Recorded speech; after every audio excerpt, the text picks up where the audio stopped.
What's going on, everyone, and welcome to Movie Emporium's Flashback Reviews, where I take movies from the past, break them down, and tell you what I think about them. If you like what you see, of course hit the subscribe button. Join Movie Emporium.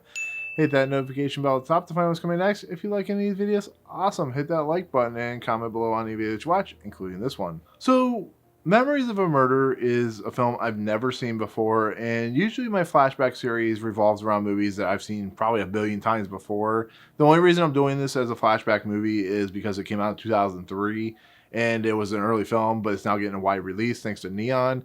So I felt this was a better place to put it than in my actual movie review series, so that's the reason I'm doing it here, just to give you kind of the heads up. So this movie, Memories of a Murder, which is based off a very famous true story, is of course the second film from director Bong Joon-ho.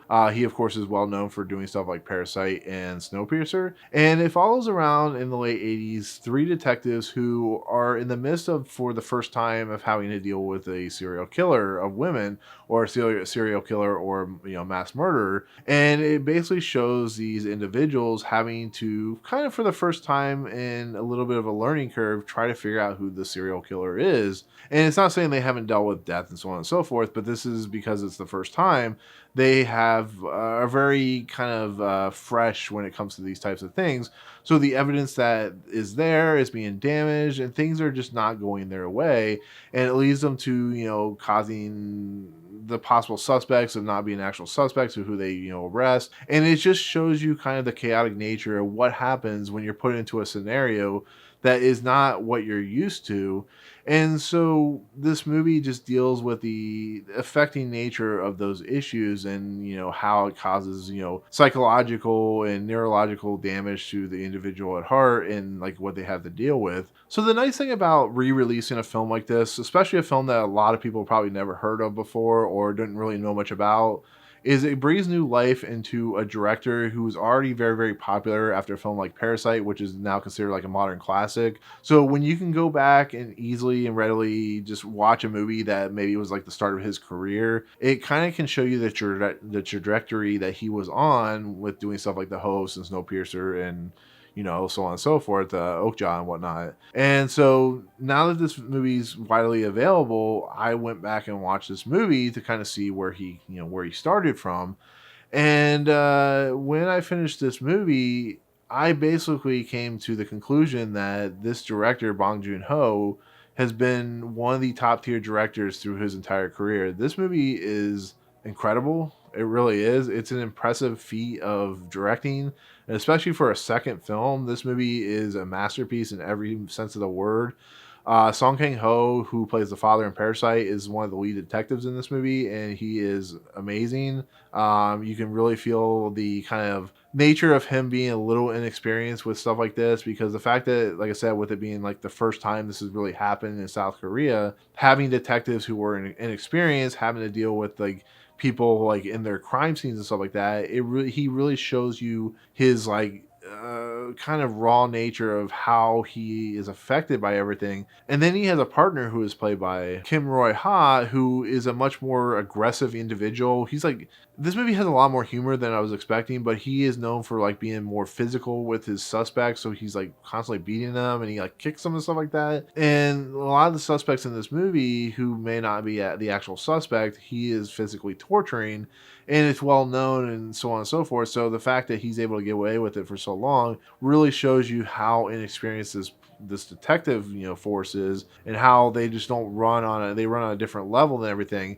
It takes a detective from Seoul, South Korea, who is played by Sang-kyung, who is actually, to me personally, is one of the standouts of this movie, just because of how like committed he is, how he's like no holds bar.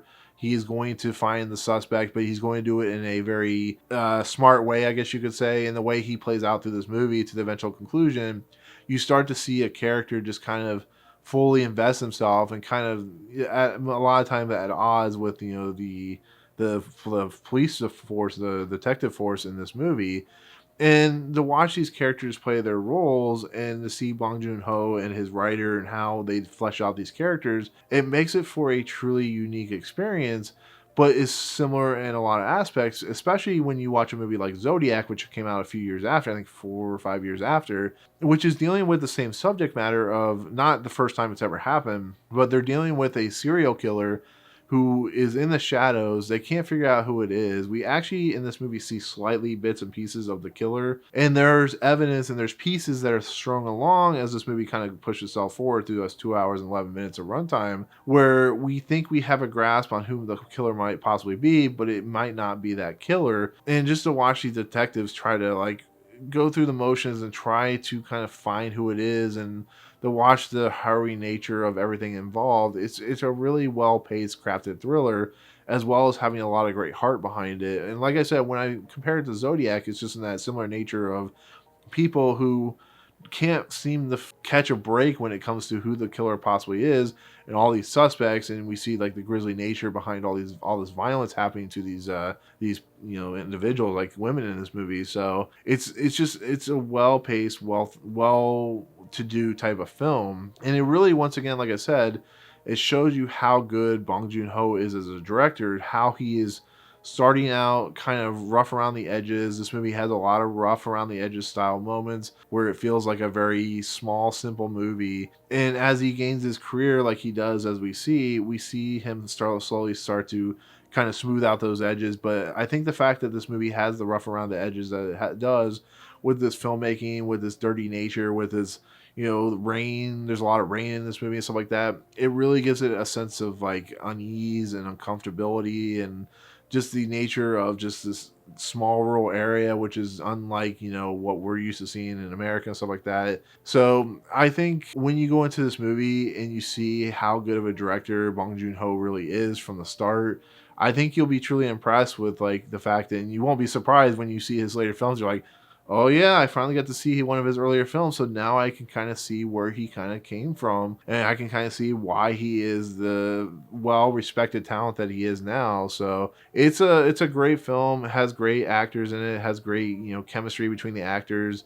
And with that said, what's also really interesting about this movie is it has a lighthearted tone of humor to it. It really does. As dark and disturbing as the content that is in this movie, there is something kind of truly light about it. There really is. There's some moments in here where I actually kind of chuckle, because I think it's just how good the script is and how well it is able to kind of pump in some lighthearted material, but still keep it with that sinister nature that is being represented as a serial killer type movie. But I was really shocked that I was chuckling as much as I was, and maybe some of it's not meant to be humorous, but it really feels like some sensibilities of the director trying to inject some little bit of humor into a dark material really works. And so I'll leave off with this, with my review of this movie. The idea of this movie being kind of ambiguous, because at the time that this movie came out, the idea of who the killer was in real life was ambiguous as well. Nobody really had any idea who it was, to the fact of when, I think it was a few years later after this movie came out, that they finally actually had the actual killer and apprehended him, and now he's in jail for life. It really kind of shows you a really interesting new facet to this movie that you don't really kind of see when you first came out. So to see kind of the idea natures of who they thought maybe have possibly been the killer to who it actually was is really kind of a unique take to give it a much more new ambiance, I guess you could say, to the film. So it's really interesting to see how this movie ends, and now that we know exactly what happened, is really kind of interesting take. So, but that's it. That's my take on Memories of a Murder. Thank you so much for watching. Let me know in the comments below what your favorite Bong Joon-ho film is. Is it this one? Is it Parasite? I know a lot of people probably say Parasite, but let me know why you like it and all that good stuff. But otherwise, hit that subscribe button to join Movie Emporium. Hit that notification bell at the top to find out what's coming next. If you like this video, awesome. Hit that like button, and we'll see you guys on the next video. Peace out.